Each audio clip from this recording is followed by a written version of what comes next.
Shalom saudaraku, selamat berjumpa lagi dalam renungan pengharapan baru dari channel Terang Jalanku.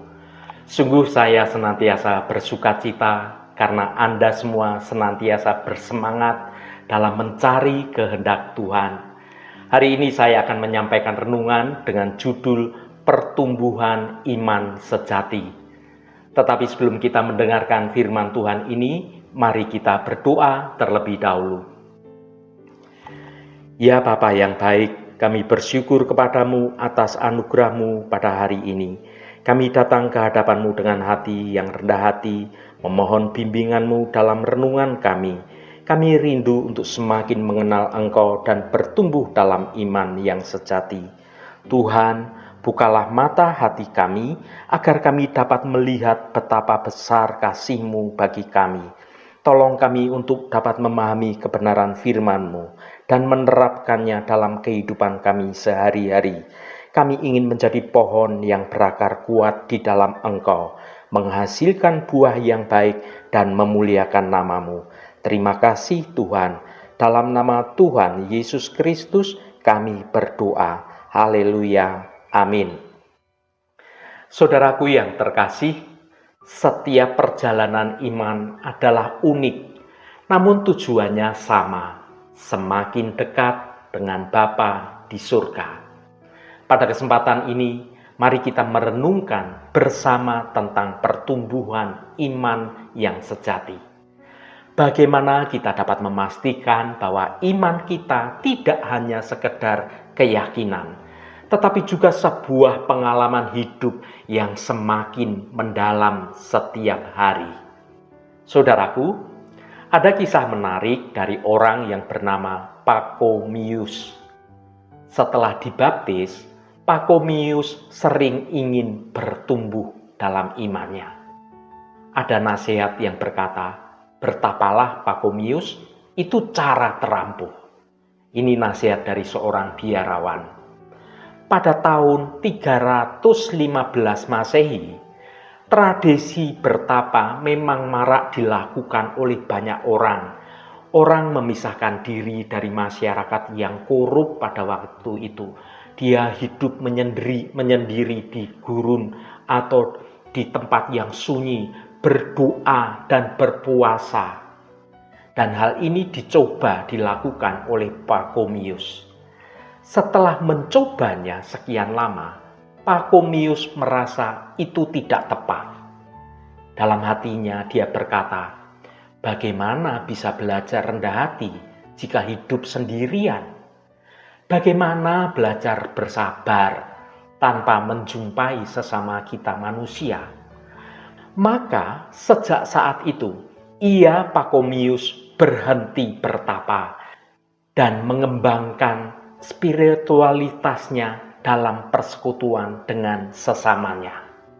Menurutnya, orang bertumbuh dalam pergaulan dengan sesamanya, bukan hidup sendirian. Mari kita baca Kolose pasal 3 ayat 12. Karena itu, sebagai orang-orang pilihan Allah yang dikuduskan dan dikasihinya, kenakanlah belas kasihan, kemurahan, kerendahan hati, kelemah lembutan, dan kesabaran. Saudaraku, ayat ini mengajak kita untuk melihat bagaimana iman kita yang bertumbuh dalam kebenaran Tuhan seharusnya tercermin dalam kehidupan sehari-hari di hadapan sesama kita. Kita diawali dengan pengingat akan identitas kita sebagai orang-orang pilihan Allah. Ini adalah dasar dari iman kita. Ketika kita menyadari bahwa kita dikasihi dan dikuduskan oleh Allah, kita memiliki suatu motivasi yang kuat untuk hidup sesuai dengan kehendaknya, dinyatakan dalam kehidupan kita kepada sesama kita. Sifat-sifat yang disebutkan dalam ayat ini seperti belas kasihan, kemurahan, kerendahan hati, kelemah lembutan, dan kesabaran adalah buah-buah Roh Kudus.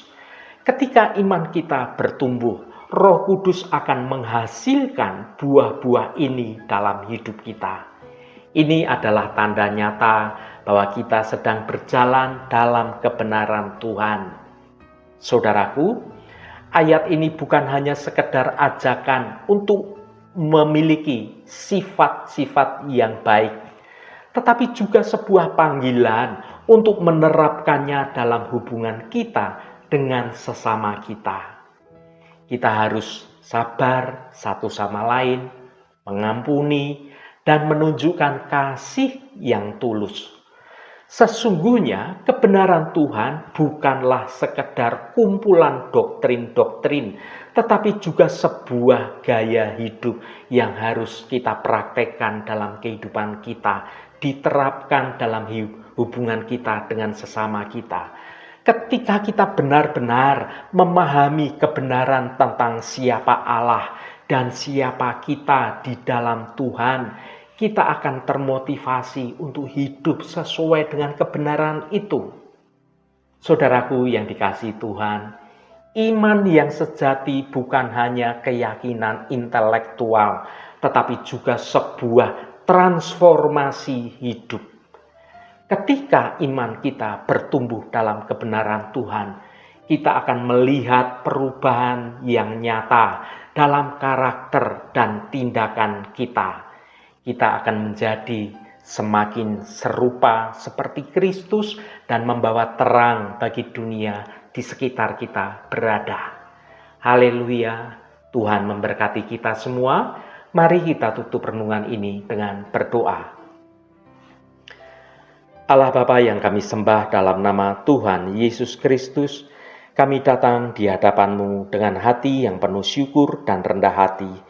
Bapa, kami mengakui bahwa seringkali kami masih bergumul dengan sifat kedagingan kami. Kami masih mudah marah, menjadi iri hati, dan bahkan kami hidup dengan kesombongan. Namun kami rindu untuk bertumbuh dalam iman dan semakin menyerupai dengan Kristus. Melalui firman-Mu yang kami baca dalam renungan ini, Engkau mengajak kami untuk mengenakan belas kasihan, kebaikan, kerendahan hati, kelemah lembutan, dan kesabaran. Dan ini akan menumbuhkan iman kami hidup dalam kebenaran-Mu. Tuhan, kami menyadari bahwa ini adalah buah Roh Kudus yang bekerja dalam hidup kami. Terima kasih Tuhan, segala hormat, pujian, dan ucapan syukur hanya bagi-Mu Allah yang kudus. Saudaraku, bukalah hatimu dan tengadahkan tanganmu. Terimalah berkat Tuhan. Tuhan memberkati engkau dan melindungi engkau. Tuhan menyinari engkau dengan wajah-Nya dan memberikan kasih karunia. Tuhan menghadapkan wajah-Nya kepadamu dan memberikan damai sejahtera. Berkat anugerah dari Bapa Surgawi, cinta kasih karunia dari Tuhan Yesus Kristus dalam persekutuan dan penghiburan Roh Kudus menyertai kita semua sekarang ini dan sampai selama-lamanya. Dalam berkat Tuhan Yesus Kristus, haleluya, amin. Puji Tuhan, saudaraku semua, biarlah melalui renungan pengharapan baru dari channel Terang Jalanku ini, kita dapat membangun kehidupan ini semakin bertumbuh dalam kebenaran Tuhan. Saudaraku, iman yang sejati bukan hanya keyakinan intelektual, tetapi sebuah transformasi kehidupan, hidup yang diubah. Ketika iman kita bertumbuh dalam kebenaran Tuhan, kita akan melihat perubahan nyata dalam karakter dan tindakan kita. Roh Kudus senantiasa menuntunmu dan menolongmu hidup dalam jalan kebenaran Tuhan. Saudaraku, saya sangat senang sekali dan berterima kasih jika Anda berkenan memberikan komentar pada konten video ini dan bagikan renungan ini pada teman dan sahabat Anda agar mereka diberkati juga melalui renungan ini. Terima kasih saudaraku, sampai bertemu kembali. Shalom, Tuhan memberkati.